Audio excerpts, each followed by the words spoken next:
જરૂરી નેતા હતા। આપ જોઈ શકો છો મહારાષ્ટ્રના ડેપ્યુટી સીએમ 6 વાર એ રહ્યા। 6 વારની અંદર જેટલું કામ એમને કર્યું છે એટલું કોઈએ કામ નહીં કર્યું હશે। એમના વિભાગના કામો એ સવારે 7:30-8 વાગ્યાથી લોકોને મળવાનું ચાલુ કરે, પછી મંત્રાલય જાય, મંત્રાલય લોકોને મળે, પછી કાર્યક્રમોમાં જાય, અને જ્યારે બી એમને કોઈ કાર્યક્રમોમાં બોલાવવામાં આવે એ કાર્યક્રમમાં એ 5 મિનિટ પહેલાં જતા રહેતા અને ત્યાં જે લોકો આવતા હતા એમની જોડે વાત કરે, એમની સમસ્યા સાંભળે અને સમસ્યા સાંભળીને અધિકારીઓને ફોન લગાવે અને અધિકારીઓને એવી સ્ટાઇલથી ફોન કરે કે આ કામ થવું જોઈએ, એવું નથી કે આ કેવી રીતે થશે, તું થશે।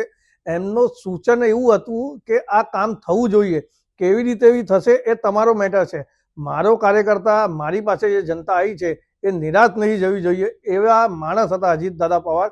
અજીતદાદા પવારના દાદા કહીએ છીએ, દાદા એટલે મોટો ભાઈ। મહારાષ્ટ્રની અંદર એમની જે છાપ હતી મોટા ભાઈની, એ બહુ લોકોના મોટા ભાઈ, ફાધર, ગાઈડન્સ, એ લોકોને એક બહુ સારા વ્યક્તિ ગુમાયા છે। એ મહારાષ્ટ્ર માટે બહુ દુઃખદનું સમય છે, અમારા પાર્ટી માટે છે, પરિવાર માટે છે એમના।